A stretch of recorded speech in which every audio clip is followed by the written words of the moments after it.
A blizzard, 3 orphaned children, a rusted gun, and a scarred rancher who had already buried his reason to live.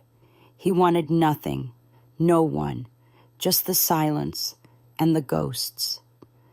Then a boy with a dead man's badge stumbled into his barn, and a woman walked through a killing storm to find them. Harlan Vance had an army, a bought judge, and 20 men with rifles. Elias Thorne had 1 good leg, 7 bullets left, and something he hadn't felt in 2 years, something worth dying for. This channel is your campfire at the edge of the frontier. This story is a reminder that the people who save us don't always arrive on horseback. Sometimes they arrive broken, freezing, and carrying nothing but the will to stay. If Ironwood got under your skin, hit that like, leave a comment telling us your favorite moment. This content was carefully researched, developed, and manually edited by our team to deliver meaningful stories with valuable life lessons. Every narrative is crafted to entertain, inspire, and empower our audience. Thank you for being part of our community. The Montana wind did not just blow, it hunted. It tore down from the jagged peaks of the Bitterroots, howling like a wounded animal as it battered the heavy log walls of the Ironwood Ranch. Inside, Elias Thorne sat before a dying hearth. At 32, he possessed the rugged, weathered stillness of a man who had seen too much and spoken too little. The flickering firelight traced the deep, pale scar that slashed down his jawline, a physical map of a violence he had tried to bury. For 2 years, this isolated cabin had been his fortress against a world he no longer cared to be a part of. Just him, the silence, and the ghosts he drank his black coffee with every morning. Then the sound came. It was barely a whisper over the screaming blizzard, but Elias's instincts, honed by a past life he couldn't wash off, caught it. A dull, hollow thump. It didn't come from the wind tearing at the shingles. It came from the barn. Elias stood. He didn't rush, but there was a sudden, lethal fluidity to his movements. He crossed the rough-hewn floorboards, pulling his heavy wool coat over his broad shoulders. From the mantel, he took his Winchester rifle. The heavy, metallic clack-clack of the lever action chambering a round seemed deafening in the quiet cabin. He grabbed a brass lantern, turned down the wick to a low, barely there glow, and stepped out into the frozen hell. The cold hit him like a physical blow, driving the breath from his lungs. Snow blinded him, stinging his eyes like crushed glass as he forced his way across the yard. When he reached the barn, he shoved his shoulder against the heavy sliding door, cracking it just enough to slip inside. Instantly, the scent of dry hay, leather, and the nervous musk of horses enveloped him. His thoroughbreds were stamping their hooves, their ears pinned back in the darkness. They smelled it, too. Someone, or something, was in here. Elias raised the Winchester to his hip, holding the lantern away from his body. He moved silently down the center aisle, his boots making no sound against the packed dirt. He passed the tack room. Empty. He passed the stalls. Nothing. He stopped near the back, where the massive wooden grain bins sat in deep shadow. There was a sharp intake of breath. Human. Small. Elias raised the lantern. The yellow light pushed back the darkness, revealing a pile of coarse horse blankets shoved into the narrow gap between the bins and the wall. But the blankets were shivering. Slowly, Elias lowered the barrel of his rifle. He stepped closer. Suddenly, the blankets shifted, and a figure scrambled up to block the gap. Elias froze. It was a boy. He couldn't have been more than 10 years old. His clothes were rags, his face smeared with soot and dirt, and he was trembling so violently his teeth chattered. But what stopped Elias cold wasn't the boy's condition. It was his eyes. They were wild, cornered, and burning with a fierce, desperate hatred that Elias recognized all too well. It was the look of someone who had nothing left to lose. And in his small, freezing hands, the boy held a rusted Colt .45, aimed dead at Elias's chest. "Don't take another step," the boy commanded. His voice cracked, high and thin, but his grip on the heavy iron didn't waver. Behind the boy, the blankets moved again. Elias caught a glimpse of a little girl, maybe 7, her eyes wide with mute terror, clutching the coat of a much smaller boy who was burying his face in her shoulder. 3 of them. Babies, essentially, freezing to death in his barn. Elias looked back at the boy. He didn't raise his hands, nor did he point his rifle. He simply let the Winchester rest by his side. "That's a heavy piece of iron for a kid," Elias said, his voice a low, steady rumble that cut through the drafty barn. "You pull that trigger, the kick's gonna break your wrist." "I ain't afraid of you," the boy spat, stepping forward to shield his siblings. "I know you ain't," Elias replied softly. He stepped fully into the lantern light, keeping his movements slow, telegraphing every breath. "But you're shaking too hard to aim straight, and that hammer's resting on an empty chamber. The cylinder's rusted tight. It won't fire, son." The boy's eyes darted down to the gun for a fraction of a second. It was all Elias needed. With blinding speed, Elias reached out, clamped his large, calloused hand over the cylinder, and smoothly wrenched the Colt from the boy's grip. The kid lunged, swinging a desperate fist, but Elias caught his wrist, holding him gently but firmly. "Easy," Elias said, his tone leaving no room for argument. "I'm not going to hurt you, but if you stay out here, the cold will." The boy stopped struggling, the last of his adrenaline bleeding out, leaving only exhaustion. He sagged, looking back at the 2 smaller children. The little girl was completely silent, tears freezing on her dirty cheeks. Elias set his rifle and the lantern down on a nearby barrel. He crouched, his large frame dwarfing the children, and reached out to the youngest. The 4-year-old was clutching a tattered, stuffed fabric bear, his lips turning a dangerous shade of blue. "Come here," Elias murmured, scooping the tiny, freezing weight into his arms. The child immediately buried his face into the thick wool of Elias's coat, seeking the heat. As Elias lifted him, the boy's oversized, ragged coat shifted. Something fell from the lining, hitting the wooden floorboards with a heavy, sharp clink. Elias paused. He looked down at the floor, the lantern light catching the object. It wasn't a toy. It was a heavy silver star, intricately engraved, a United States Marshal's badge, and its silver edges were coated in dried, dark blood. Elias stared at the badge, the deep, unbroken silence of the barn, suddenly feeling much heavier than the storm outside. He looked up at the 10-year-old boy, whose defiant eyes were now filled with absolute dread. Whatever war these kids were running from, it had just followed them to Ironwood. The inside of the Ironwood cabin smelled of raw pine, wood smoke, and the wet, dirty wool of 3 half-frozen children. Elias had stoked the stone hearth until the flames roared, casting dancing orange shadows across the log walls. He had stripped the kids of their icy, threadbare coats, wrapped them in his own heavy pelts and blankets, and heated a pot of venison broth over the iron grate. For a man whose hands were built for breaking horses and pulling triggers, the delicate work of keeping 3 fragile lives tethered to the earth felt like trying to thread a needle in the dark. He knelt on the braided rug, holding a tin cup to 4-year-old Sammy's lips. The boy's skin was flushed with a dangerous dry heat, and every breath rattled in his small chest like dry leaves. Sammy managed a few swallows before turning his face into Elias's flannel shirt, his tiny fists gripping the fabric. Elias's chest tightened. He hadn't held a child since... He forced the thought away, burying it under a decade of dirt. Across the hearth, Sadie sat with her knees pulled to her chest. She hadn't made a single sound since Elias pulled them from the barn. Even when he had gently wiped the freezing mud from her cheeks, she had only stared through him with hollow, shell-shocked eyes. Jack, however, watched Elias's every move like a cornered wolf. The 10-year-old sat stiffly on the edge of a wooden chair, a patched blanket draped over his shoulders, gripping his own tin cup like a weapon.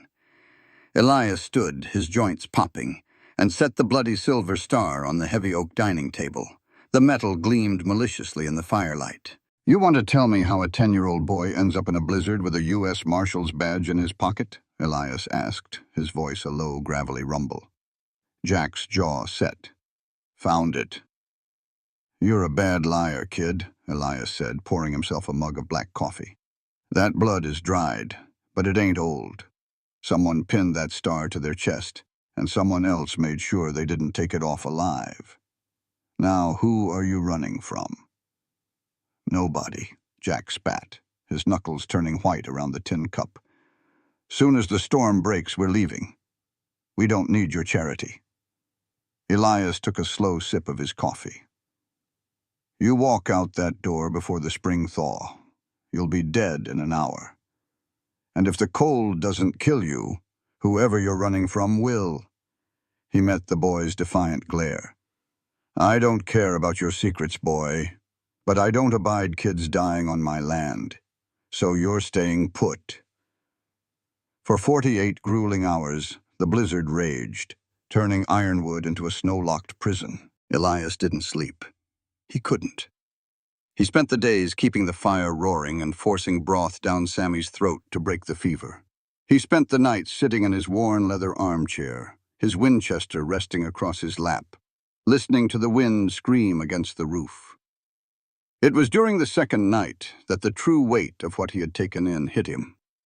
A sudden, violent thrashing pulled Elias from a half-doze. He gripped his rifle, his eyes snapping to the shadows. It wasn't an attack. It was Sadie. The 7-year-old was trapped in the grip of a night terror, tossing wildly under the blankets on the rug. But what chilled Elias to the bone was the absolute silence of her panic. Her mouth was open in a wide, desperate scream, but no sound came out. Her trauma had locked her voice away entirely. Elias set the rifle down and moved to the floor, his large hands awkwardly hovering over her. "Hey," he murmured, his voice gruff but entirely stripped of its usual hardness. "Hey, little bird, wake up, you're safe." He tentatively placed a calloused hand on her shoulder. Sadie gasped, her eyes flying open, wild and unseeing. Before Elias could pull back, she threw her arms around his neck, burying her face into his collarbone, shaking like a leaf. Elias froze. His breath hitched. Slowly, clumsily, he brought his hand up to stroke her tangled hair. "I got you," he whispered into the dark. "I got you." He looked up and saw Jack watching them from the armchair. The boy's fierce hostility had cracked, replaced by a devastating, weary gratitude.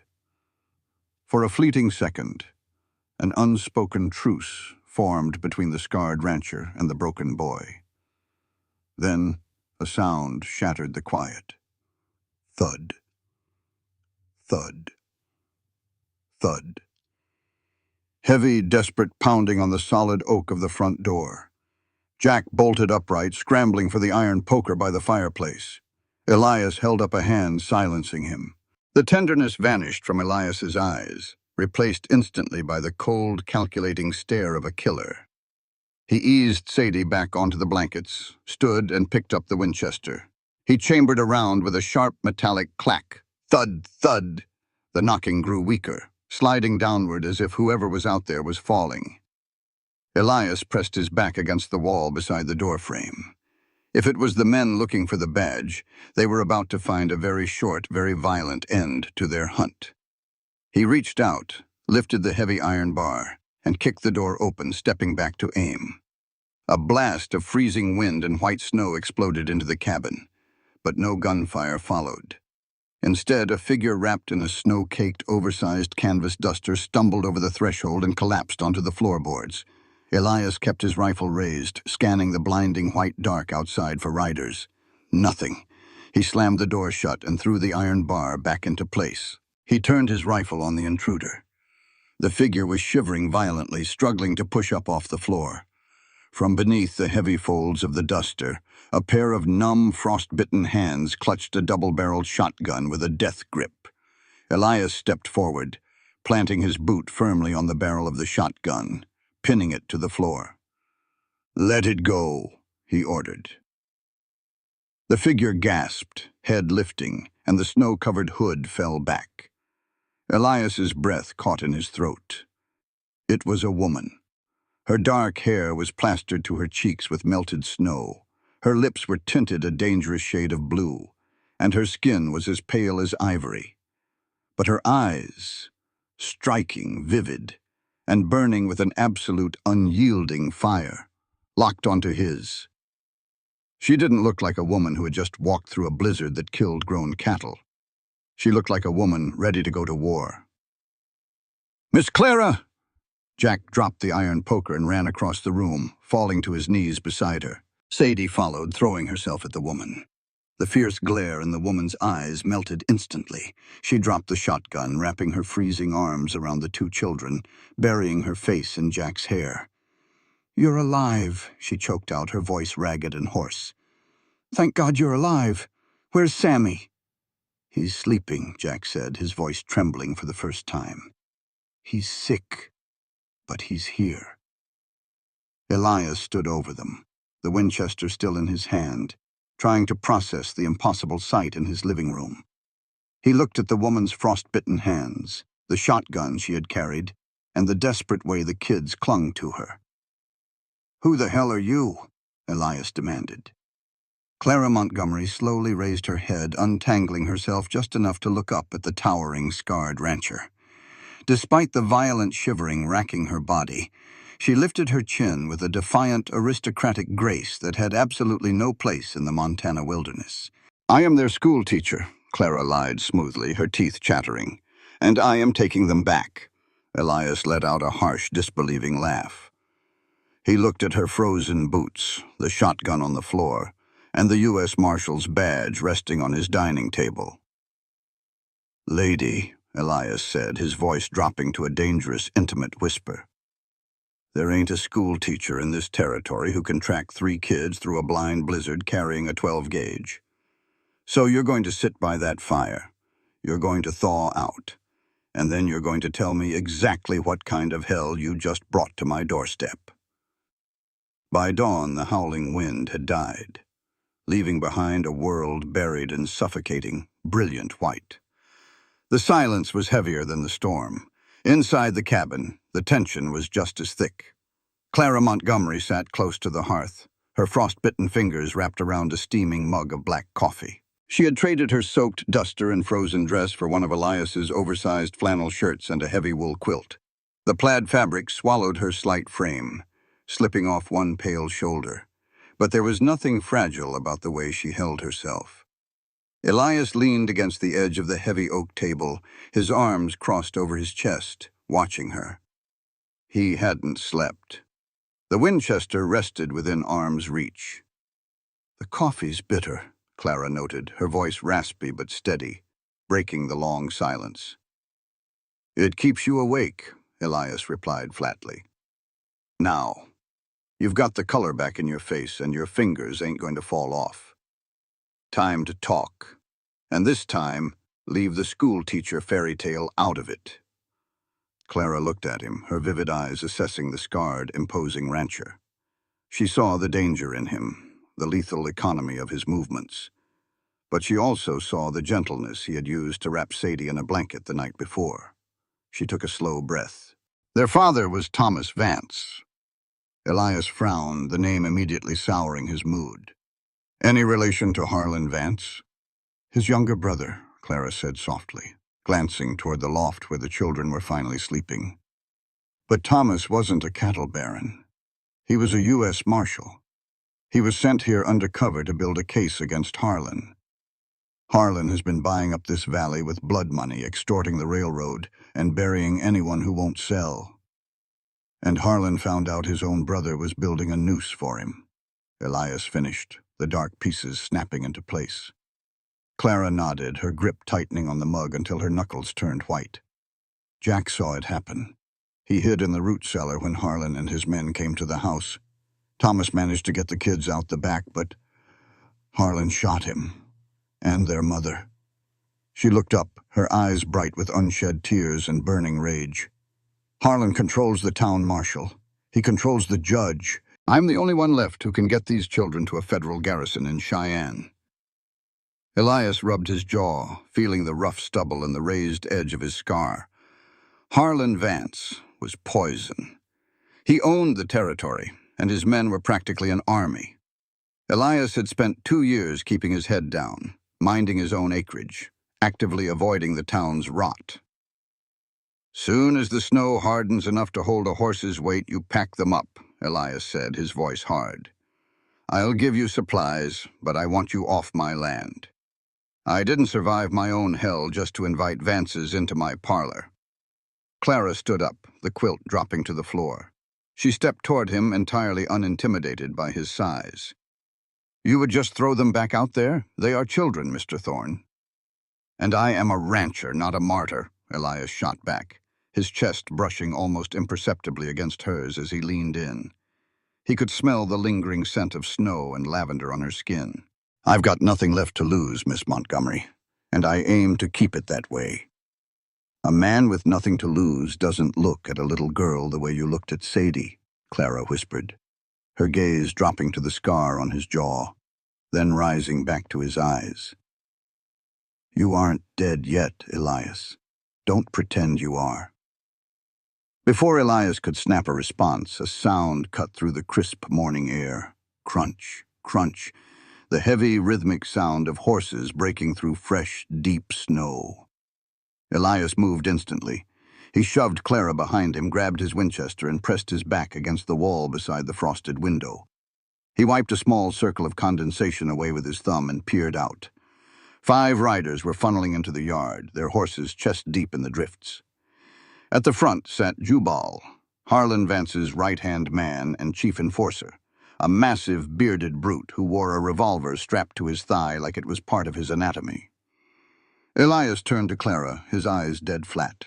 "Get the kids. Put them in the root cellar under the kitchen rug. Do not come out and do not make a sound no matter what you hear." Clara didn't argue. She turned and sprinted for the loft ladder. Elias checked the action of his rifle, pulled his Stetson low over his brow, and unbarred the heavy front door.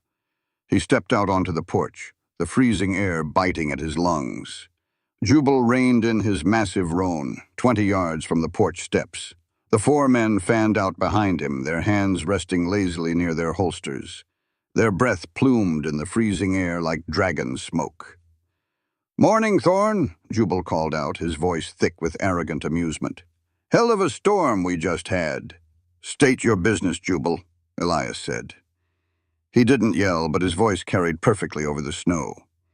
He leaned casually against the wooden porch post, his Winchester resting against his hip, the barrel angled toward the dirt. "Looking for some lost property," Jubal said, a nasty grin pulling at his frost-chapped lips. "3 runaway brats. Stole some valuables from Mr. Vance before they took off. We tracked them as far as the ridge before the snow wiped the trail. Figured they might have sought shelter in your barn." "Barn's empty," Elias lied smoothly. "Unless you count a half-blind mule." Jubal's grin vanished. He spurred his horse a half-step forward. "I think we'll have a look for ourselves. And maybe a peek inside that warm cabin of yours, just to be thorough." Jubal's hand dropped toward the handle of his Colt. The 4 men behind him stiffened, ready to draw. Elias didn't flinch. He didn't even shoulder the rifle. From the hip, in a blur of motion too fast for the eye to track, Elias fired. Crack! The deafening roar of the Winchester shattered the morning stillness. Wood exploded in a spray of splinters. Jubal yelled, his horse rearing wildly, nearly throwing the massive man into the snow.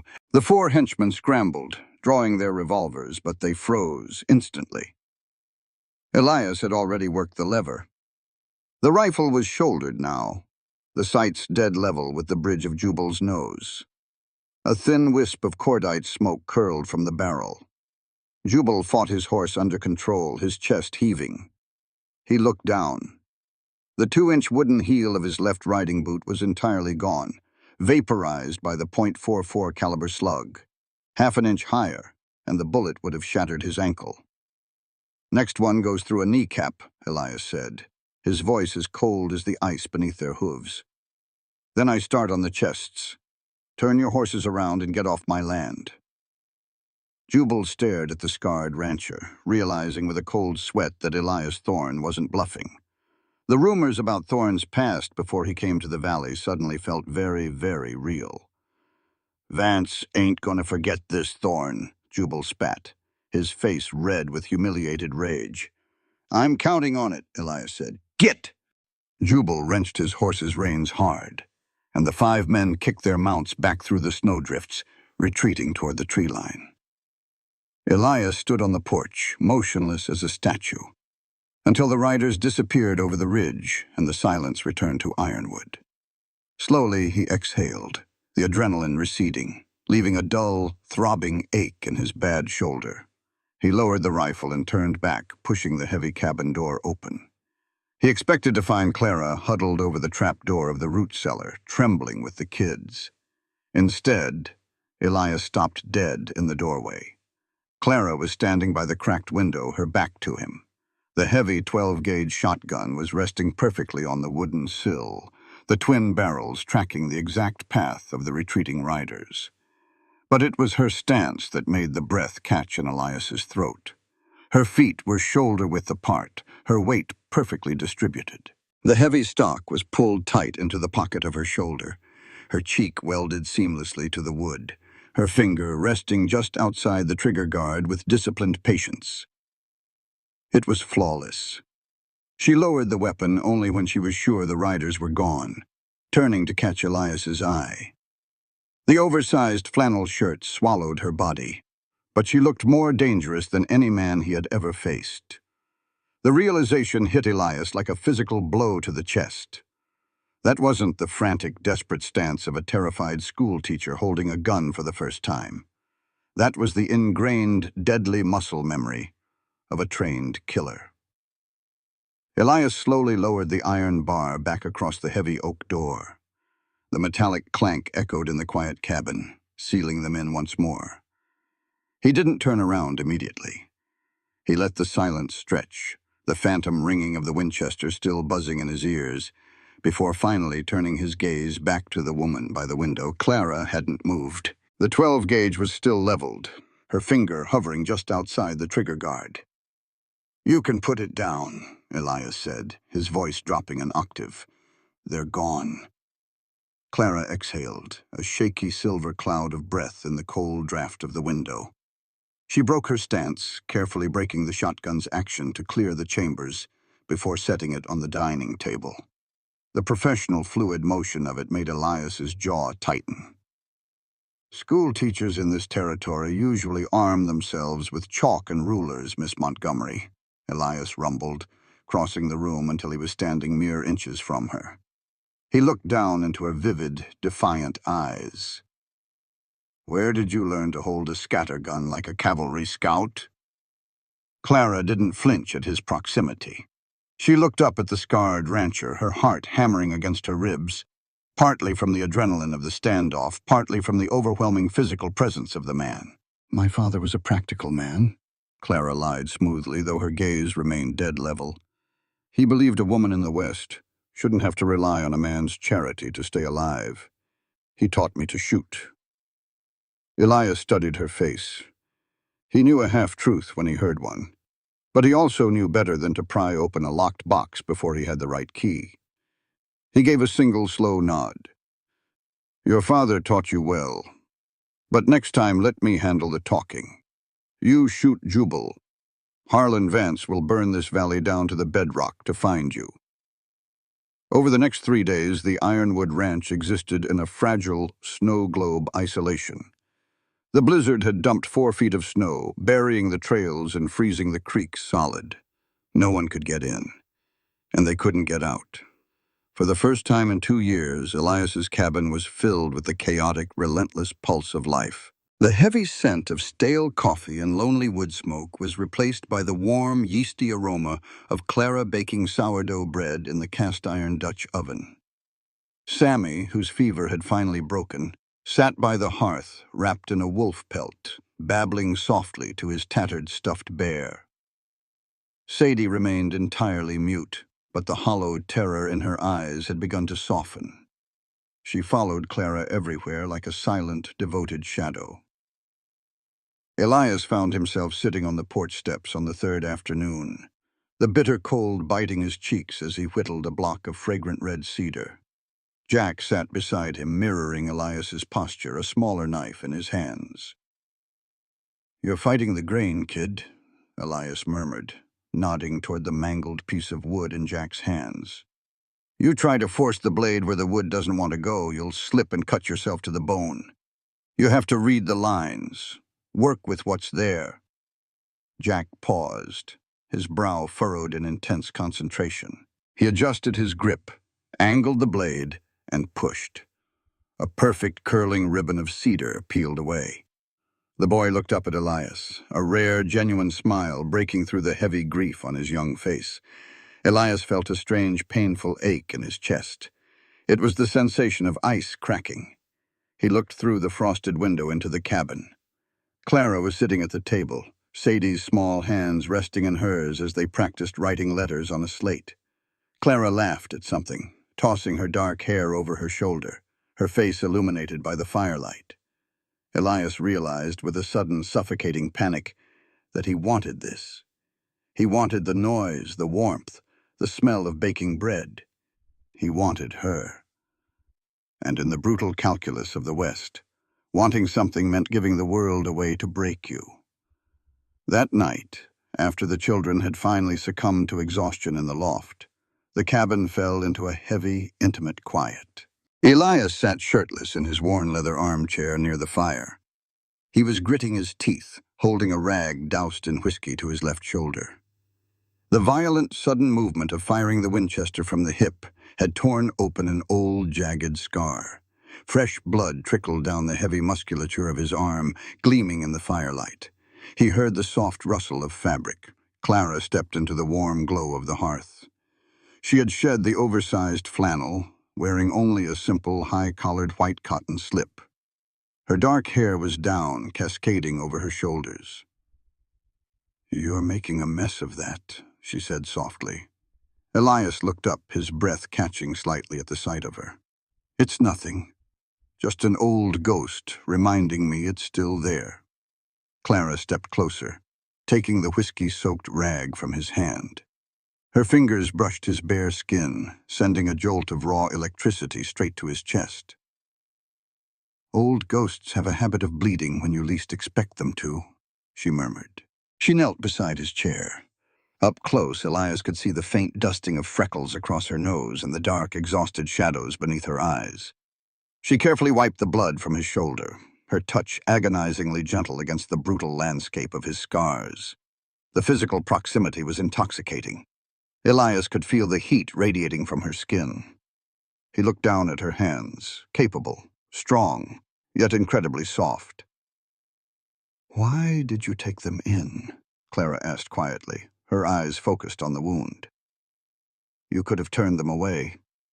A man who wants to be left alone doesn't invite 3 orphans and a fugitive into his home." Elias swallowed hard, his voice dropping to a gravelly whisper. "I had a wife, a son. Fever took them both in the span of a week. I couldn't save them. I couldn't do a damn thing but dig the holes." He looked away, staring into the dancing flames. "When I found Jack and the little ones in the hay, it felt like the world was giving me a choice. Stay dead or try to save someone else's kids." Clara's hands stilled. She looked up, her vivid eyes shining with unshed tears. She didn't offer empty pity. She simply reached up and rested her palm against the unscarred side of his face. "You aren't dead, Elias," she whispered. The friction of the moment finally sparked. Elias reached out, his large, calloused hands framing her face, his thumbs brushing her jawline. He leaned down, and Clara closed the distance. The kiss was not gentle. It was a desperate, hungry collision. It tasted of whiskey, wood smoke, and the profound, terrifying relief of 2 lonely survivors realizing they didn't have to fight the dark alone anymore. Elias pulled her up into his lap, his arms wrapping around her waist like bands of iron, holding her against his chest as if she might vanish into the blizzard if he let go. Clara's hands tangled in his thick, dark hair, answering his desperation with a fierce heat of her own. For a few stolen minutes, the war waiting for them outside ceased to exist. The next morning, the spell was broken by a sharp, high-pitched wail. Elias was at the stove frying bacon when he turned to see Sammy standing by the heavy oak table, tears streaming down his chubby cheeks. The boy had snagged his beloved stuffed bear on a splintered nail protruding from the table leg. A massive tear ripped across the bear's fabric belly. Hey, it's all right, partner," Elias said, quickly setting the skillet aside. Clara rushed down from the loft, pulling her hair into a messy braid. "Shh, Sammy, don't cry. We can fix it, I promise." She knelt on the rug, pulling a needle and a spool of thick thread from her apron pocket. Sammy sniffled, reluctantly handing over the mangled bear. "See? Just a little surgery," Clara cooed, smiling gently at the boy. She pinched the torn fabric together to begin the stitch, but her fingers stopped. She frowned, her brow furrowing. "What is it?" Elias asked, stepping closer. "There's something hard inside," Clara muttered. She widened the tear slightly and reached 2 fingers deep into the cotton stuffing. She pulled her hand back. Resting in her palm was a small, black leather-bound notebook.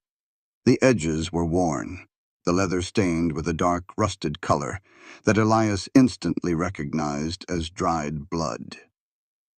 Clara's breath hitched. Her hands shook violently as she flipped the notebook open. The pages weren't filled with letters or diary entries. They were covered top to bottom in dense, meticulously handwritten columns of numbers, a complex encrypted cipher. Elias stared at the pages, the cold reality of the situation crashing down on him like an avalanche. Jubal hadn't been tracking the kids just to eliminate witnesses. "That's not a toy," Elias said, his voice dropping to a dead, hollow whisper. Clara looked up at him, her face completely drained of color. "No," she breathed, clutching the notebook to her chest. "It's an execution warrant, for all of us." The heavy oak table felt like an altar, and the little black notebook rested in the center of it like a dark, ticking bomb. Elias stared at the dense columns of numbers, the erratic pen strokes that spoke of a man writing in a desperate hurry. The leather cover was stiff with dried blood.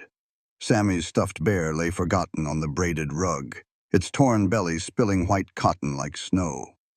Clara stood on the opposite side of the table, her hands trembling so violently she had to grip the edge of the wood to steady herself.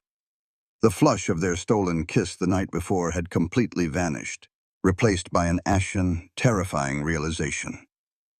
Elias slowly closed the book. The soft thud of the cover echoed in the suffocating silence of the cabin. He looked up, his pale eyes pinning Clara to the spot. "You didn't track 3 kids through a blizzard, just because you're a dedicated schoolmarm," Elias said, his voice dropping to a dangerous, gravelly register. "You knew what they were carrying. You knew what Harlan Vance was hunting." Clara swallowed hard, her chin lifting in that familiar aristocratic defiance, though her eyes were shining with tears. "I didn't know where Thomas hid it, but I knew it existed." Elias took a slow step around the table, his imposing frame eating up the space between them. "Who are you, Clara? No more half-truths. The time for parlor games ended when Jubal drew iron on my porch." Clara didn't back away. She met his gaze, laying all her cards on the rough-hewn table. "My full name is Clara Montgomery. My father is U.S. Marshal Silas Montgomery out of Cheyenne. Thomas Vance was his senior deputy, his best friend." Elias stopped, the puzzle pieces slamming together with a harsh, unforgiving clarity. "You're a Badge's daughter. That explains the shotgun." "It explains everything," Clara said fiercely, her voice cracking. "Thomas spent a year building a shadow case against his own brother. Harlan isn't just buying ranches, Elias. He's bribing judges, extorting the railroad surveyors, and hiring men to slaughter families who refuse to sell their water rights. That ledger contains the dates, the payouts, and the locations of the unmarked graves. It's the ciphered proof that will put a noose around Harlan Vance's neck." She pointed a shaking finger at the blood-stained notebook. "Harlan knew Thomas was getting close. He raided their homestead in the middle of the night. Thomas managed to get the kids out the back window and told Jack to run for the tree line. Then, she choked back a sob, looking toward the loft. Then Harlan silenced the only man who could stop him. Not the only man, a small, shattered voice interrupted. Elias and Clara both turned. Jack was standing at the bottom of the loft ladder. The blanket had slipped from his narrow shoulders. The fierce, feral hostility that usually masked the 10-year-old's face was entirely gone, stripped away to reveal a terrified, broken little boy. "Jack," Clara breathed, rushing forward to kneel in front of him. Jack didn't look at her. His eyes, dark and haunted, were locked onto the blood-stained notebook on the table. "Pa told me to run," Jack whispered, his chest heaving as he fought for air. "He gave me Sammy's bear and told me to take the girls and run into the pines and never look back. But I couldn't." Elias felt a cold fist close around his heart. He stepped closer, dropping to one knee so he was at eye level with the boy. "What did you do, son?" Jack's chin trembled. Tears finally breached the dam, spilling down his dirty cheeks. "I hid them in the brush. Then I crept back. I hid in the root cellar under the porch grating. I wanted to help him with my gun, but it was rusted and there were so many men." The boy let out a jagged, agonizing sob. "I watched through the slats. I saw him, Mr. Thorne. I saw Harlan shoot my pa in the chest. And then he shot my ma when she screamed." Clara let out a muffled cry, pulling the boy into her arms. Jack buried his face in her shoulder, his small fingers digging into her shirt as years of forced maturity shattered in an instant. Elias remained kneeling, his hands resting on his thighs. The air in his lungs felt like shattered glass. He looked at the boy's shaking shoulders, and for a terrifying, blinding second, he didn't see Jack. He saw his own son, Thomas, fever-bright and slipping away while Elias stood by, utterly powerless. A dark, violent heat began to spread through Elias's veins, melting the last of the ice that had encased his soul for 2 years. Harlan Vance hadn't just murdered a federal agent. He had slaughtered a mother and forced a 10-year-old boy to watch from the dark. And now, Vance's men were hunting that boy. They weren't just looking for the ledger to protect their empire. They were looking for the lone eyewitness to a hanging offense. Elias stood up. The movement was slow, deliberate, and radiating a quiet, absolute lethality. He walked over to Clara and Jack, placing a heavy, calloused hand on the back of the boy's head. "Listen to me, Jack," Elias said, his voice a steady, unbreakable rumble. Jack sniffled, pulling back just enough to look at the scarred rancher. "You did exactly what a man is supposed to do. You protected your brother and sister. You kept them alive through a blizzard. Your pa would be damn proud of you." Jack wiped his nose with the back of his sleeve, his eyes searching Elias's face for any sign of a lie. He found none. "Harlan's gonna come," Jack whispered. "He knows I saw him." "Let him come," Elias said, his pale eyes flashing with a cold, terrifying promise. "I buried my ghosts a long time ago, Jack. If Harlan Vance steps foot on Ironwood, I'll gladly dig a hole for him." Clara looked up at Elias, her breath catching at the raw, unshielded devotion in his face. In that moment, he wasn't the lonely, bitter hermit she had met 3 days ago. He was a protector, a warrior, waking up from a long, dark sleep. "I need to check the perimeter," Elias said, turning toward the door. He grabbed his heavy coat and his Stetson. "Lock the door behind me. Keep the shotgun loaded." "Elias," Clara said softly, standing up. He paused, looking back at her. She didn't say anything else, but the silent, desperate plea in her vivid eyes spoke volumes. "Come back." He gave her a single sharp nod, pulled his hat low, and stepped out into the freezing glare of the morning. The storm had finally broken, leaving the sky a brilliant, bruised blue. The snow was waist-deep in places, glittering like crushed diamonds across the valley. It was beautiful, and it was deadly. Elias waded through the drifts toward the barn, his breath pluming in the frigid air. He needed to check the horses and grab the extra ammunition he kept locked in the tack room. If they were going to hold out until the thaw allowed Clara to ride for Cheyenne, they needed every bullet Ironwood had. He paused near the corner of the cabin, looking out over the pristine, unbroken expanse of white leading down toward the main trail. It would take horses days to break through this crust. They had time. Elias turned his gaze upward, toward the heavy timber pole planted 50 yards from the house. When he had first built Ironwood, he had paid a small fortune to run a private telegraph line connecting his ranch to the main county relay, a lifeline for a man bringing a pregnant wife into the wilderness. He squinted against the sun glare. Something was wrong. The thick black wire, usually pulled taut against the Montana sky, was gone. Elias waded frantically through the snow toward the pole. When he reached it, he looked down. The heavy copper wire lay coiled in the snow like a dead black snake. Elias knelt, picking up the severed end. It hadn't snapped under the weight of the ice. The cut was perfectly clean, shining brightly where heavy steel-jawed wire cutters had sheared straight through the metal. The blood drained from Elias's face. The cold settling into his marrow had nothing to do with the winter air. Jubal and his men hadn't just retreated yesterday after Elias shot Jubal's boot.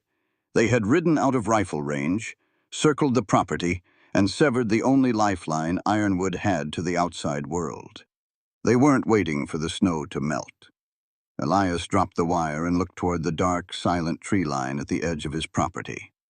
The shadows between the pines seemed to lengthen, creeping toward the cabin like pooling blood. They were caged, and the wolves were already at the door. Elias didn't run back to the cabin. Running meant panic, and panic got men killed. But his long, ground-eating strides through the waist-deep drifts chewed up the distance in seconds. He threw his shoulder against the heavy oak door, slipped inside, and slammed the iron bar down into its iron brackets with a resounding clang that made the children jump.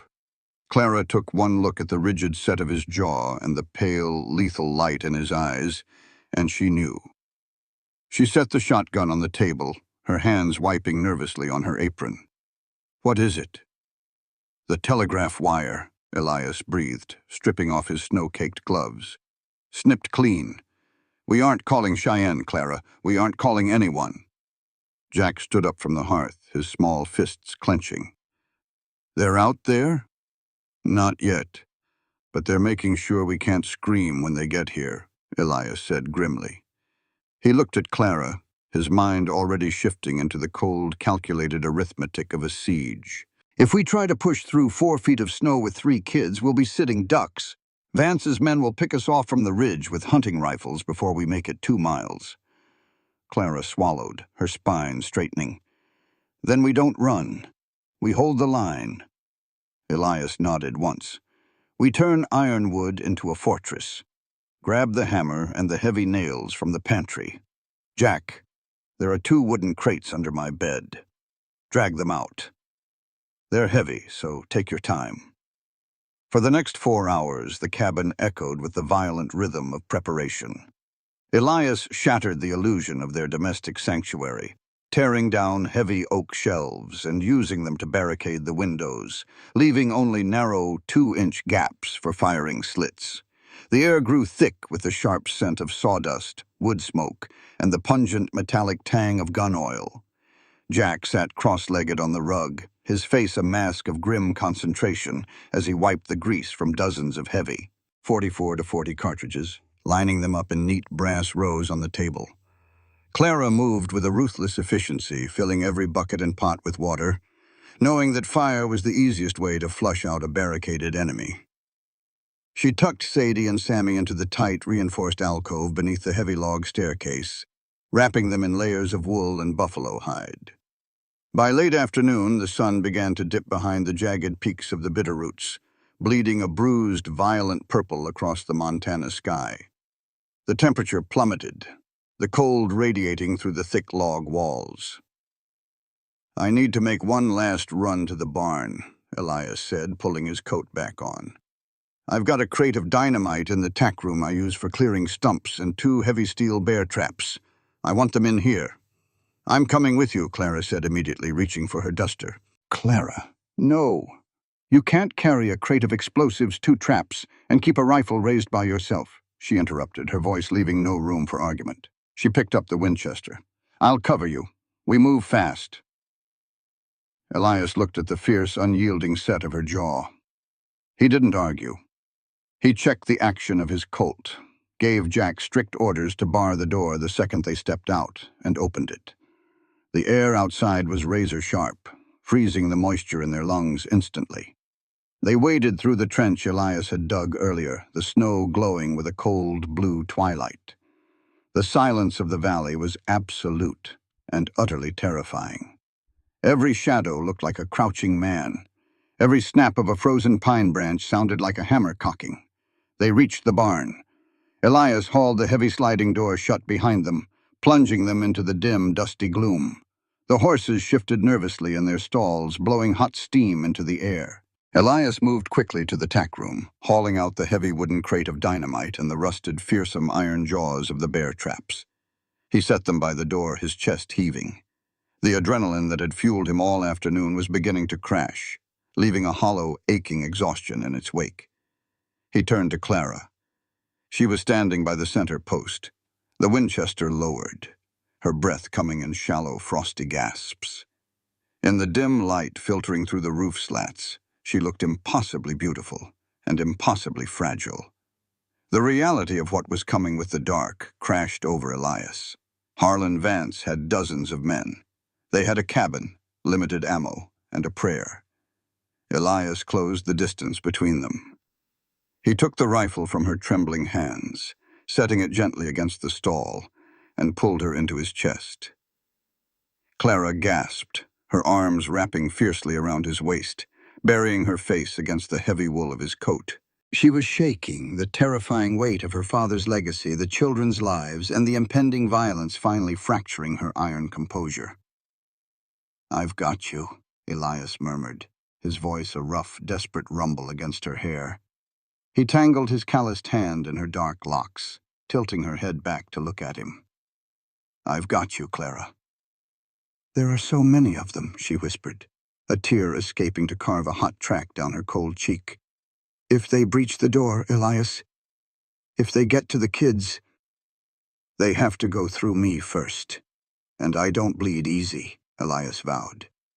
His thumbs gently wiped the tear away, his pale eyes burning with a fierce, possessive heat. "I spent 2 years waiting to die in this valley. You brought me back to life in 3 days. I am not letting Vance take that away." Clara looked up into his scarred, rugged face, seeing the absolute devotion etched into every line. The fear in her chest morphed into something else, something hot, desperate, and overwhelmingly powerful. She surged upward, capturing his lips in a blistering kiss. Elias groaned, a deep guttural sound in the back of his throat. He backed her into the solid wood of the stall, his large hands gripping her waist, lifting her slightly off the dirt floor. Clara wrapped her legs around his thigh, pulling him flush against her. The kiss was a collision of teeth and tongues, tasting of fear, salt, and the fierce, undeniable need to claim life while they still had it. He carried her the few short steps to a deep pile of fresh, fragrant alfalfa hay. He laid her back into it, following her down, his heavy coat shielding her from the biting cold of the barn. There was no hesitation, no gentle courtship. The shadow of death hanging over Ironwood stripped away all pretense. Clara's hand scrambled over his chest, pulling at the buttons of his shirt, kneading the heat of his bare skin against hers. Elias mapped the curves of her body with desperate reverence, his rough hands trembling as they traced her collarbone, her hips, her thighs. In the freezing, dust-moted dark of the hayloft, they forged a bond in fire. Every touch was an oath. Every ragged breath was a defiance against the men waiting in the pines. As they moved together, the world outside ceased to exist, whittled down to the intense, blinding heat between them. Elias poured years of stored love and grief into her, and Clara anchored him, holding him fiercely as the climax broke over them, leaving them gasping, tangled, and impossibly bound to one another. When Elias finally rested his forehead against hers, the barn had gone pitch black. If tomorrow goes bad, Clara whispered, her fingers tracing the jagged scar on his jaw. It won't, Elias said firmly, kissing her temple. He pulled her clothes back into place, wrapping his coat around her shoulders. We survive. That's the only ending to this story. They gathered the crate of dynamite and the traps, moving back out into the freezing night.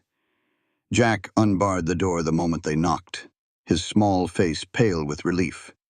Inside, the cabin was dark. Elias had ordered the fire banked down to glowing embers so they wouldn't be silhouetted against the windows. The oppressive quiet settled over them like a shroud. Elias took his position at the front window, his Winchester resting on the wooden barricade, the barrel poking through the 2-inch slit. Clara knelt by the rear door with the shotgun.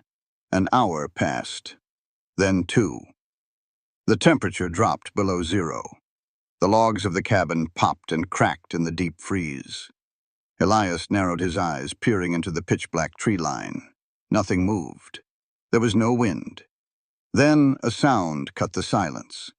A sharp, rhythmic hiss tearing through the frozen air. Before Elias could yell a warning, the sky outside the window ignited. A brilliant, unnatural glare of orange and yellow ripped through the darkness in a perfect glowing arc. Thunk! The heavy impact shook the timbers of the porch roof right above Elias's head. Through the firing slit, a shower of burning pitch and embers cascaded down into the snow. Elias's blood ran cold. He turned back to the dark cabin, the flickering orange light from the roof bleeding through the cracks in the barricades, painting Clara's terrified face in shadows. "Get down!" Elias roared, racking the lever of his Winchester. "They're here!" The world outside erupted into a sensory nightmare of blinding light and deafening noise. A split second after Elias's roar, a synchronized volley of rifle fire tore from the black tree line. Bullets slammed into the heavy oak walls of ironwood with the sound of a dozen sledgehammers striking at once. Wood splintered and groaned. Glass shattered behind the barricades, spraying crystalline shards across the cabin floor. Elias didn't flinch. He shoved the barrel of his Winchester through the narrow firing slit, tracking the strobing flashes of muzzle fire in the pines. He exhaled a white cloud of breath, squeezed the trigger and worked the lever in a blur of practiced lethal motion. Crack, clack, clack, crack. A scream echoed from the tree line, sudden and sharp, before being swallowed by the roar of the gunfight. One down. "Clara! The loft!" Elias shouted over the deafening din. The air inside the cabin was already growing thick with the acrid, sulfurous stench of burned cordite. "Take the Sharps rifle from the mantel. I need an angle on the yard."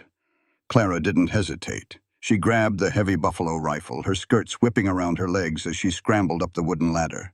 Beneath the staircase, Jack had his arms wrapped tightly around Sadie and Sammy, his small body shielding theirs in the dark alcove.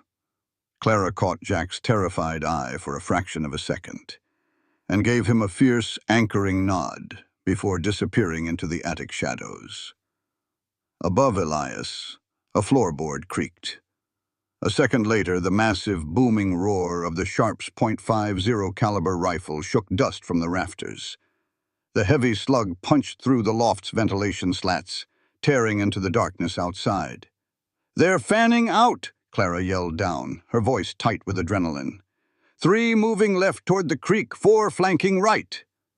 Elias tracked right, firing 2 blind, suppressive shots into the snowdrifts to pin them down. He could hear Jubal's coarse voice barking orders over the wind. They were trying to surround the cabin, looking for a blind spot. But Elias had built ironwood himself. There were no blind spots. Then, the true nature of Vance's tactic revealed itself. A second flaming arrow streaked through the night, but it didn't arc toward the cabin. It sailed cleanly over the yard, plunging directly into the dry, hay-filled loft of the barn. A third arrow followed, then a fourth. Within seconds, a hungry, roaring orange glow ignited the winter night. The flames licked up the dry, weathered siding of the barn, feeding on the oxygen-rich draft. The fire threw writhing demonic shadows across the snow-covered yard. And then, The screaming started. It was a sound that would haunt Elias to his grave. The high, panicked, human-like shrieks of his trapped thoroughbreds as the smoke filled their stalls. Elias's blood ran cold. The horses were his livelihood, his pride, and their only conceivable means of escape if the siege broke them. Vance's men knew they couldn't breach the cabin easily, so they were burning Elias's world down around him piece by piece.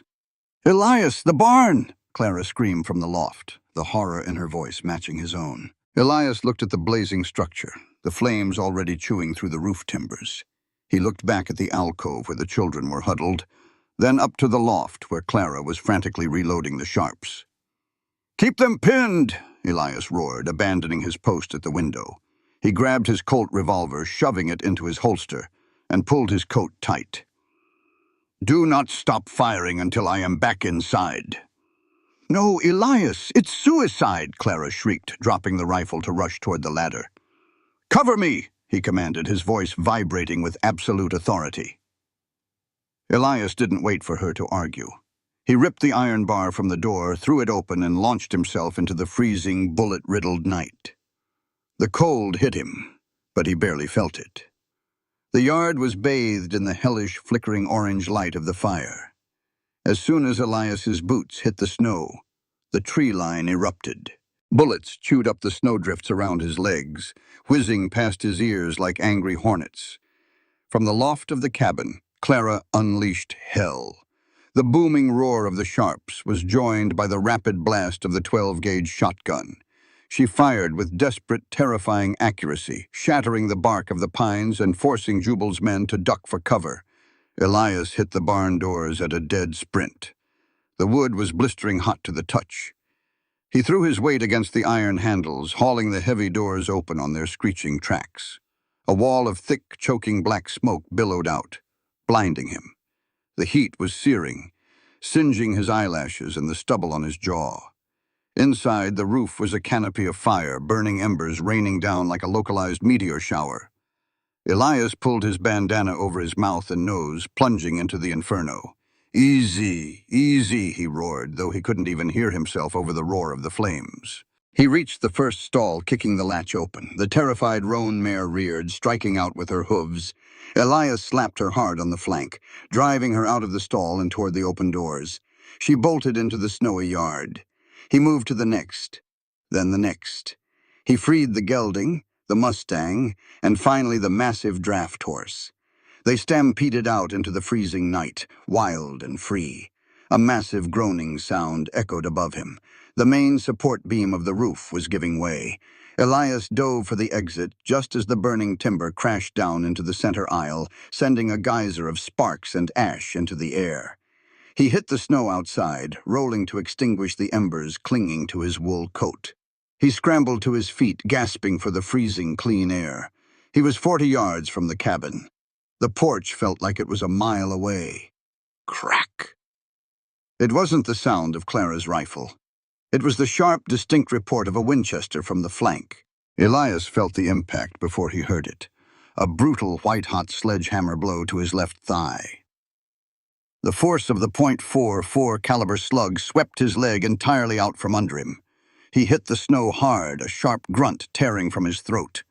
The world tilted dangerously. Searing, agonizing pain exploded up his hip and down to his knee. "Elias!" Clara's scream tore through the night, raw and absolute. Elias gritted his teeth, tasting copper.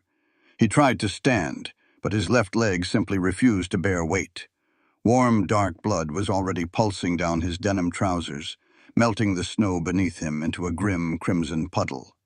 He was pinned in the open. From the tree line, a dark figure stepped out from behind a pine, raising a rifle to finish the job. It was one of Jubal's men, a cruel grin barely visible in the firelight. Elias reached for his Colt, but he was too slow. The pain was dragging him into shock. Boom! The heavy Sharp's rifle spoke from the cabin attic. The henchman's chest exploded outward in a spray of red mist. He was dead before his knees hit the snow. Clara leaned entirely out of the attic window, heedless of the bullet snapping past her own head. She worked the lever of Elias's Winchester, having swapped guns in a frantic blur, and laid down a blistering, unrelenting wall of covering fire. She shot with the cold, mechanical precision of her father's blood, holding the entire tree line at bay through sheer, desperate will. "Crawl!" she screamed at him, her voice cracking. Elias dug his gloved hands into the snow. The pain in his leg was blinding, a sickening fire that threatened to pull him into unconsciousness. But the image of Clara standing in the window, fighting for him, fueled a primal, stubborn rage. He dragged himself forward. 10 yards, 20. Every inch was an agonizing eternity. Bullets kicked up snow right beside his face. The cabin door flew open. Jack was there, the 10-year-old boy abandoning the safety of the alcove. He grabbed Elias by the collar of his heavy coat, planting his small boots in the floorboards, and hauled backward with all his might. Elias pushed off his good leg, sliding over the threshold. Clara abandoned the loft, practically throwing herself down the ladder. She slammed the heavy oak door shut, throwing the iron bar into place just as a bullet embedded itself deep into the wood on the other side. Elias lay on his back on the braided rug, his chest heaving, his vision swimming with black spots. The cabin was spinning. Clara dropped to her knees beside him. Her face was smeared with gunpowder and soot, her eyes wide with terror as she saw the sheer volume of blood soaking into the floorboards. "Elias!" she choked out, her hands hovering over the jagged, pulsing bullet hole in his thigh. He reached up, his trembling, blood-stained fingers grabbing her wrist. Despite the agony tearing him apart, his pale eyes locked onto hers, burning with the stubborn, unbreakable fire of the ironwood. "I'm still here," Elias gritted out, his breath rattling in his chest. "The night ain't over yet." The cabin was plunged into a frantic, suffocating panic. The smell of fresh blood, heavy, metallic, and warm, instantly overpowered the stench of cordite. Elias lay flat on his back, his chest rising and falling in ragged, shallow gasps. His left leg was a mess of torn denim and crimson. The bullet had entered clean through the thick muscle of his outer thigh, missing the femoral artery by a fraction of an inch, but the bleeding was fierce enough to turn the braided rug black. "Hold him!" Clara barked, her voice stripped of all gentleness, replaced by the commanding steel of a field medic. Jack dropped to his knees, throwing his small body weight over Elias's chest to pin him down, while Sadie and Sammy watched from the shadows, their eyes wide with mute horror. Clara didn't hesitate. She grabbed a wicked-looking hunting knife from Elias's belt and sliced his denim trouser leg open from knee to hip. The cold air hit the wound, making Elias groan, his hands curling into tight fists against the floorboards. "I need a belt, Jack, now!" Clara shouted. Jack scrambled backward, unbuckling his own oversized leather belt and shoving it into Clara's blood-slicked hands. She looped it high around Elias's thigh, just inches below his hip joint, and pulled it brutally tight. A guttural, agonizing roar tore from Elias's throat. His spine arched off the floor, his vision flashing pure, blinding white. I know, I'm sorry," Clara sobbed, though her hands never stopped moving. She cinched the buckle, locking the makeshift tourniquet in place. The pulsing flow of blood slowed to an ugly seep. She grabbed the bottle of cheap rye whiskey Elias kept on the mantel, pulled the cork with her teeth, and poured it directly into the bullet hole. Elias bit down so hard on his own lip that blood spilled down his chin, his body trembling violently from the shock. Clara packed the wound tightly with strips torn from her own cotton petticoat, binding the leg with a desperate, ruthless pressure. When she finally tied the knot, she slumped back on her heels, her chest heaving, her hands stained crimson up to the wrists. Elias let his head fall back against the floorboards, his breath rattling in the quiet room. He looked at Clara, at the wild, terrifyingly beautiful mess of her hair and her bloodied hands, and a weak, exhausted smirk pulled at the corner of his mouth. "Remind me," Elias rasped, his voice barely a whisper, "never to get on your bad side, Miss Montgomery. You shoot like the angel of death." Clara let out a wet, choked laugh that sounded more like a sob. She crawled forward, collapsing against his chest, burying her face in the crook of his neck. Elias wrapped his heavy, trembling arms around her, kissing the top of her head. Outside, the gunfire had abruptly ceased. The blazing skeleton of the barn finally caved in on itself with a massive groaning crash, sending a final geyser of sparks into the black sky. As the fire died down, the true enemy returned. The temperature plummeted. Without the blazing hearth to fight it off, the fire had been banked down to glowing embers to avoid silhouetting themselves against the windows. The cold seeped through the bullet holes in the walls. It was a creeping, bone-deep freeze that turned their breath to thick white smoke. An hour crawled by, then 2. Elias had managed to drag himself, with Clara and Jack's help, to a seated position with his back against the sturdy oak front door. He held his Colt revolver in his lap. His leg throbbed with the sickening heavy pulse, but the tourniquet held.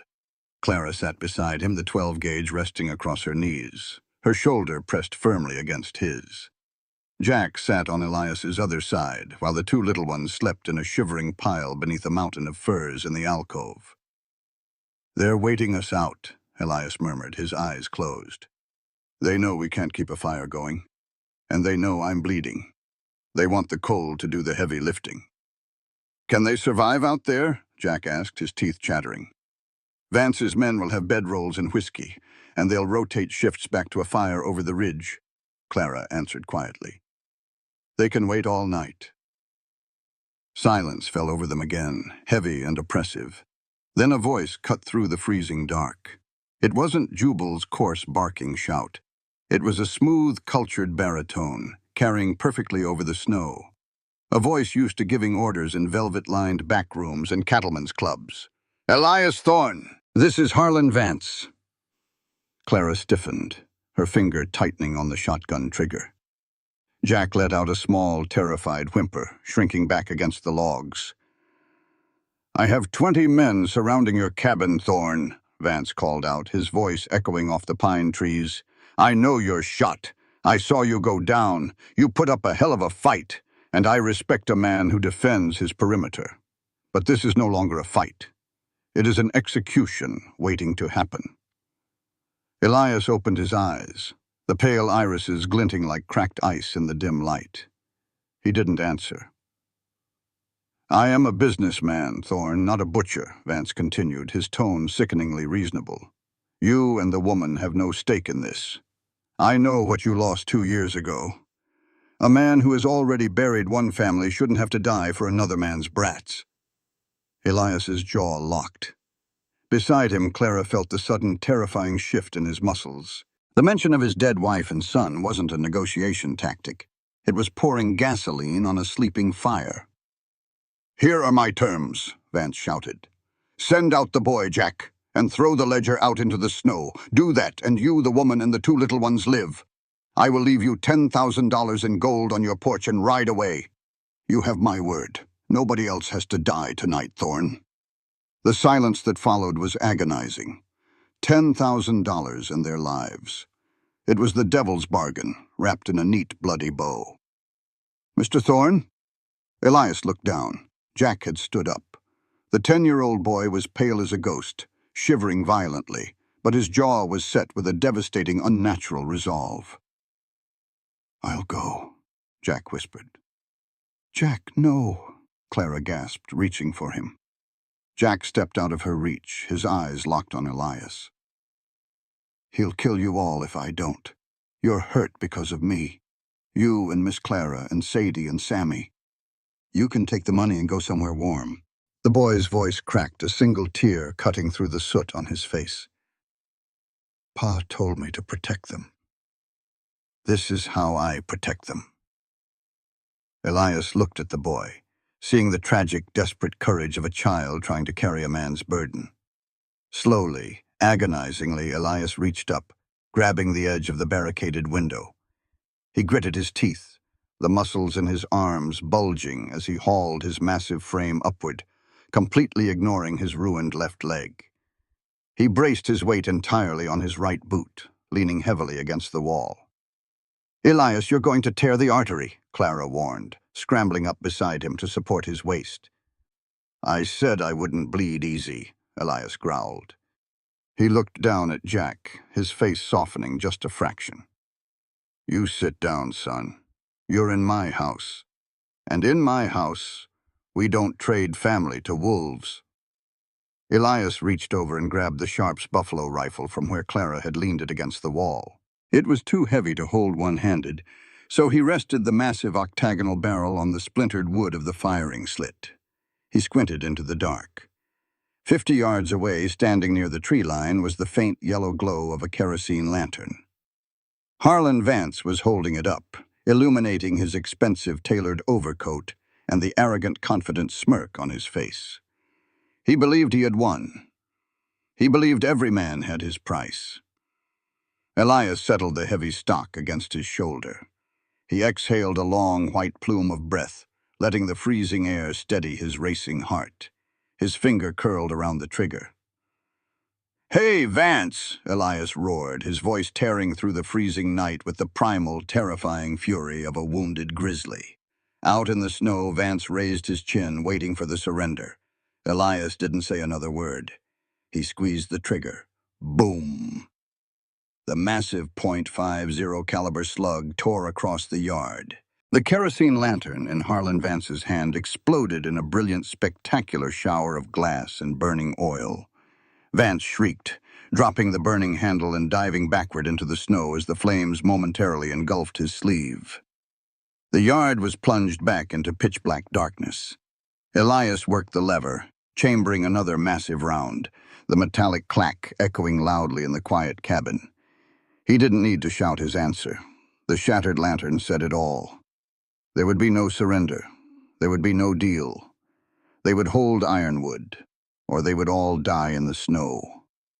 Dawn did not break over Ironwood. It bled.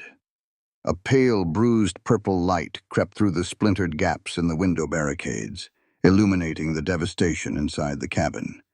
The floor was covered in shattered glass, spent brass casings, and frozen pools of Elias's blood. Elias sat slumped against the heavy oak door, his face the color of dirty chalk. His left leg was entirely numb below the knee, a dangerous blessing that allowed him to stay conscious, but a grim warning that the tourniquet had been on too long. Clara knelt beside him, her hands trembling as she broke open the action of the 12-gauge. She stared at the empty chambers, then looked down at the floor. 2 shells left for the shotgun, she whispered, her voice hoarse from the cold and the gun smoke. And 5 rounds in the Winchester. Elias let his head rest against the thick wood of the door. 7 bullets. Outside, Harlan Vance still had at least 15 men, and they were getting restless. The freezing night had taken its toll on them, too. They wouldn't wait for the sun to fully rise and risk exposing their positions. They were going to end it now. "They'll rush the porch," Elias rasped, his breath pluming in the freezing cabin. "They know we're out of powder. They'll bring pitch and torches, burn us out." Clara looked toward the dark alcove beneath the stairs, where Jack was sitting with his arms wrapped tightly around Sadie and Sammy. The 10-year-old met her eyes, giving a single brave nod that shattered Clara's heart. "I won't let them take the kids, Elias," Clara said fiercely, gripping the shotgun. "I'll use the last 2 shells on the door, and then I'll use the knife." Elias looked at her, his pale eyes burning with a sudden, desperate clarity. He reached out, his heavy, blood-stained hand grabbing the lapel of her duster. "Nobody is using a knife. Bring me the crate from the pantry, the one from the tack room." Clara's eyes widened. "The dynamite? Elias, you light that in here, you'll blow the roof off." "I don't aim to light it in here," he grunted, forcing himself up. He grabbed the edge of a heavy, overturned table, pulling his massive frame upright. Agony lanced up his spine, but he shoved it down into the dark, locked cellar of his mind. He was running on pure, uncut adrenaline now. Clara dragged the heavy wooden crate across the floorboards. Elias pried the lid off with his hunting knife. Inside lay 6 red, wax-coated sticks of blasting powder, wired with short fuses. "There's a frozen creek bed 20 yards off the right side of the porch," Elias said, his voice dropping to a rapid, tactical clip. "It's a natural trench. Vance will use it to funnel his men close to the house so we can't shoot them from the windows. He grabbed 2 sticks of dynamite, shoving them into the deep pockets of his heavy wool coat. He took a third and held it in his teeth, freeing his hands. From his vest, he pulled a wooden strike-anywhere match. "When I open this door, they're going to pour everything they have at the opening," Elias said, looking Clara dead in the eye. "You stay behind the jam. Do not step out. You cover the center yard. I'll take the creek." "Elias, you can't walk," Clara pleaded, her hands gripping his coat. "It's suicide." He leaned down, pressing a hard, desperate kiss to her soot-stained forehead. "I told you, Clara. We survive. Now get ready." Elias took the stick of dynamite from his mouth. He gripped the heavy iron bar of the front door. Outside, the crunch of boots in the snow echoed loudly. Someone shouted an order. The flickering orange light of torches began to cast long, dancing shadows across the frosted windows. "Now!" Elias roared. He threw the iron bar up and kicked the heavy oak door outward. The morning air hit him like a wall of ice. Instantly, the yard erupted. Rifles cracked from the tree line, bullets thudding violently into the doorframe and tearing through the porch roof. Clara leaned around the jam, the 12-gauge barking a deafening roar. A man rushing the steps with a burning torch was thrown backward into the snow, the torch tumbling harmlessly into a drift.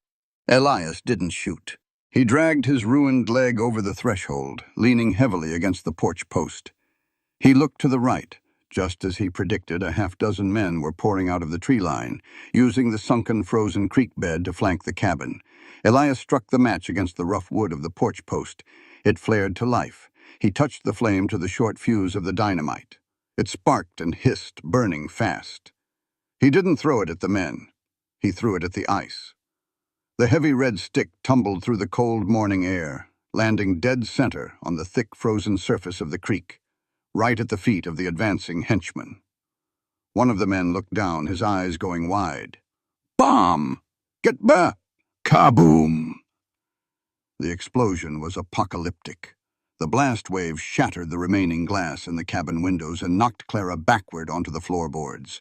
A massive geyser of fractured ice, freezing water, mud, and screaming men erupted 50 feet into the air. The concussion echoed off the Bitterroot Mountains like a thunderclap. The men in the creek bed were instantly neutralized, thrown violently into the snow, or plunged into the freezing, jagged depths of the blown-out creek. The sheer concussive force sent the rest of Vance's men in the tree line scrambling backward in sheer terror. Elias slumped against the porch post, his ears ringing with a high, piercing whine, thick smoke rolling across the yard. He reached for his Colt to finish the stragglers, but a shadow lunged through the smoke. Harlan Vance hadn't been in the creek bed. The cattle baron had used the distraction to rush the porch from the blind side. Before Elias could raise his revolver, Vance swung the heavy wooden stock of his Winchester like a baseball bat.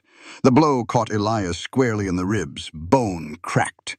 Elias was thrown off the porch, crashing violently down the wooden stairs and landing hard in the bloody snow of the yard. His Colt spun away, buried in a drift. Elias gasped, his vision swimming, the pain in his leg and ribs blinding him. He tried to push himself up, but his arms gave out. Boots crunched in the snow right beside his head. Harlan Vance stood over him. The cattle baron's expensive coat was singed, his face cut by flying ice, his eyes wide with a manic, desperate fury. The elegant facade was entirely gone, replaced by the cornered animal underneath. "You ruined everything, Thorne," Vance spat, breathing heavily. He tossed his empty Winchester aside and reached under his coat, pulling a gleaming silver derringer. He aimed it directly down at Elias's face.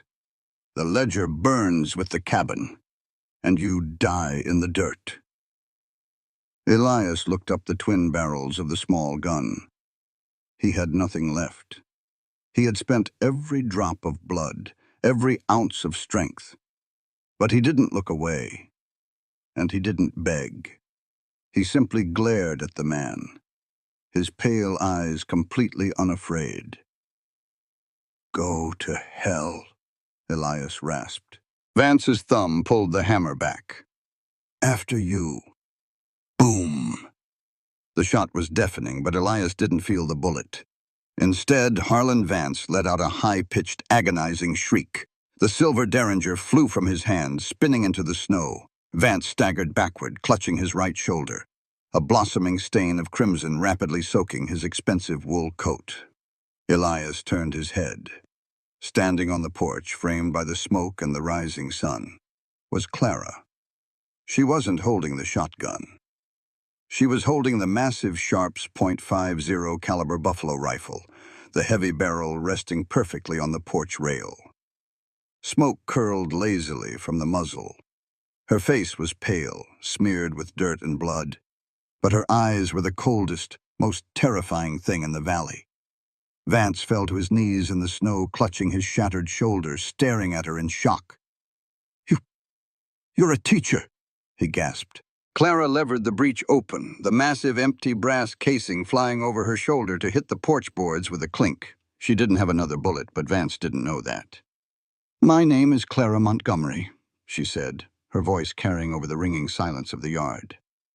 "My father is Silas Montgomery, and you murdered his best friend." Vance's face drained of all color. The realization of what he had stepped into hit him harder than the bullet. Before Vance could speak, a new sound rumbled through the earth.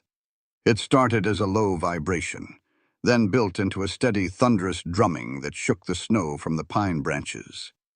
From the crest of the western ridge, bathed in the brilliant, blinding gold of the rising sun, a line of riders appeared. There were a dozen of them.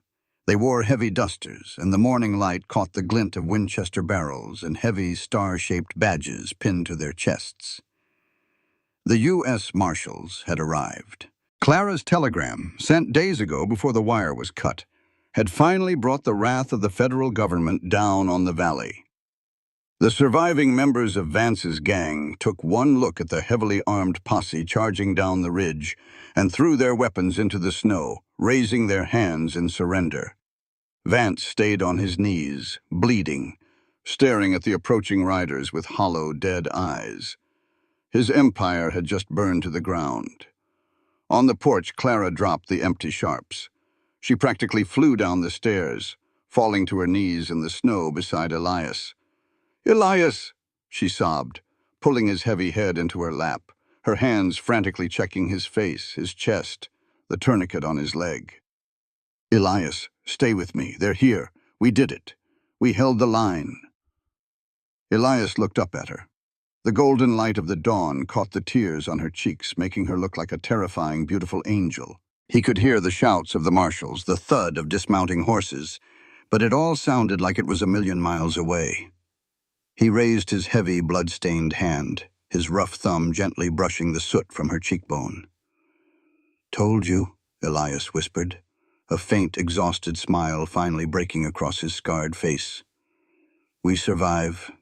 His hand slipped from her cheek, his eyes fluttering shut as the world finally, peacefully, went black. 6 months later, the Bitterroot Mountains shed their armor of ice, giving way to the fierce, breathtaking rebirth of a Montana spring. The valley that had once been a frozen, suffocating prison was now a sea of vibrant emerald green, dotted with the bright bursts of bluebells and wild columbine. The creek that Elias had blown apart with dynamite was flowing fast and clear, the violent scars of the explosion already softening beneath a blanket of new clover. Elias Thorne sat on the top step of the porch, the warm afternoon sun soaking into his broad shoulders. He wore a clean white cotton shirt with the sleeves rolled up to the elbows, his Stetson pushed back lazily on his head. Leaning against the wooden railing beside him was a heavy hand-carved cedar cane. The federal surgeon in Cheyenne had managed to save his leg, but the .44 caliber slug had taken a permanent toll. Elias walked with a heavy, pronounced limp now. It was a trade he made gladly every single day. He had given a piece of his flesh to the winter, and in return, he had been given a life. He brushed a curl of wood shaving from his denim trousers, his calloused hands working a small hunting knife over a block of soft pine. Slowly, the shape of a galloping horse began to emerge from the wood. "If you make the legs any thinner," Sammy is going to snap them off in 5 minutes, a soft, teasing voice said from the doorway. Elias looked up, a slow, devastatingly warm smile spreading across his scarred face. Clara leaned against the doorframe, bathed in the golden light. She was no longer wearing the heavy wool dusters or the blood-stained aprons of winter. She wore a simple, elegant dress of ivory cotton, her dark hair pinned loosely at the nape of her neck, a few stray curls framing her face. She looked radiant, peaceful, and entirely at home. "Sammy's got a gentler hand than you give him credit for," Elias rumbled, setting the knife aside and reaching out. Clara smiled, stepping down to take his hand. She sat beside him on the steps, leaning her head against his shoulder. Elias wrapped his arm around her waist, kissing the crown of her head, breathing in the scent of lavender and fresh mountain air. "A telegram came down from the relay station this morning," Clara said quietly, her fingers tracing the knuckles of his rough hand. "My father sent it. The trial is over." Elias went still, his thumb pausing on her waist. "And guilty on all counts," she breathed, a profound, heavy relief settling over her words. The ledger was everything the federal prosecutor needed. Harlan Vance is going to hang in Cheyenne next week. Jack's inheritance, the land, everything. It's been legally transferred into a trust. They're safe, Elias. It's really over. Elias closed his eyes, exhaling a breath that felt like it had been trapped in his lungs for 6 months. The ghosts of Thomas Vance and his wife could finally rest. And so could Elias's. A sudden burst of laughter echoed from the yard. Elias and Clara looked up. 100 yards away, the skeletal, newly framed timbers of a massive new barn rose against the blue sky. Jack was hanging upside down from the lowest crossbeam, his face red with exertion and sheer joy, while Sammy ran in dizzying circles beneath him, chasing a fat, orange barn cat. Jack was 10 years old again. The crushing, terrifying burden of being a man had been lifted from his narrow shoulders the moment Elias had hauled himself up by the barricaded window and refused to trade him to the wolves. "They're building a fortress out of that new lumber," Elias chuckled, his chest rumbling. "Let them," Clara smiled. A soft crunch of boots on the dirt path drew their attention. Sadie was walking toward the porch. The 7-year-old was wearing a bright yellow dress Clara had sewn for her dark hair braided neatly down her back. The hollow, haunted terror that had once turned her eyes into empty glass was entirely gone, replaced by a bright, curious warmth. She walked up the steps and stopped in front of Elias. She looked at the carved wooden horse resting on his knee, then looked up into his face. Elias smiled gently, picking up the wooden toy. "It's for your brother. What do you think, little bird?" Sadie didn't reach for the toy. Instead, she stepped directly between Elias's knees. She reached up with 2 small, warm hands and placed them gently on his cheeks. Her thumbs traced the jagged, pale scar that ran down his jaw. The scar he had once hated, the one that marked him as a broken man. Elias held his breath, his pale eyes searching her face.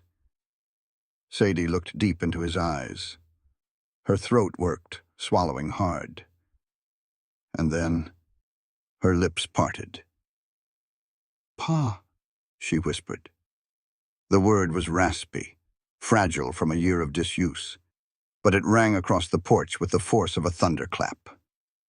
Elias froze. The air completely left his lungs.